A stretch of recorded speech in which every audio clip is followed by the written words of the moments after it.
শামীমের কাঁধে থাকতে পারত স্কুল ব্যাগ। পড়ালেখা শেষে 10টি শিশু কিশোরের মতো মাঠে প্রান্তরে দাপিয়ে বেড়াতে পারত সে। কিন্তু এসবের কিছুই ঘটেনি 12 বছরের শিশুটির ভাগ্যে। নিয়তি তার কাঁধে তুলে দিয়েছেন 3 জনের সংসারের দায়িত্ব। নওগাঁর পত্নীতলার বরহট্টি গ্রামের সেকান্দার আলীর ছেলে শামীম রেজা 2 বছর আগে পৃথিবী ছেড়ে চলে গেছেন সেকান্দার। তার অনুপস্থিতিতে 3 বছরের বোন সামিয়া ও মা মরিয়ম বেগমের দায়িত্ব নিতে হয় শামীমকে।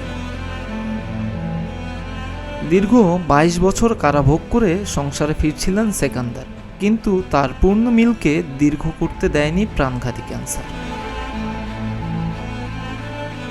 সেকান্দার চলে যাওয়ার পর তার পরিবারের ভরণ পোষণের জন্য বাড়ির সামনে ছোট্ট একটি দোকান করে দিয়েছেন স্থানীয়রা। কিন্তু সে দোকানে আছে সামান্য কিছু মালামাল, যা বিক্রি করে 3 জনের ব্যয় মেটানো সম্ভব নয়। এরপরও দোকানটি চালিয়ে হাল ধরার চেষ্টা করে যাচ্ছে স্বামী। আমার বাবা 2 বছর আগে মারা গেছে। আমার এক ছোট বোন আছে আর আমার মা আছে।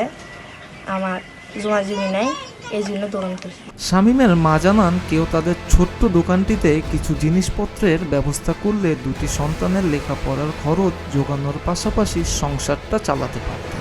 আমার বিয়ের কয়েক বছর পর আমার স্বামী ক্যান্সারে মারা যায়। আমার সংসারে কোনো কিছুই নাই। আমার 2টি সন্তান, এই দোকানের উপর দিয়ে আমার সন্তানকে মানুষ করি এবং দোকানের কোনো কিছুই নাই বললেই চলে। দোকানে তেমন বেচা কিনাও নাই। আপনারা যদি সাহায্য করার মতো থাকে আপনারা সাহায্য করেন। আমাদের বরহট্টি গ্রামের সে বাসিন্দা ছিল।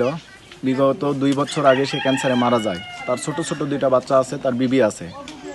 আমরা গ্রামের লোকজন কিছু সাহায্য সহযোগিতা করে তাকে ছোট্ট একটা দোকান করে দিছি।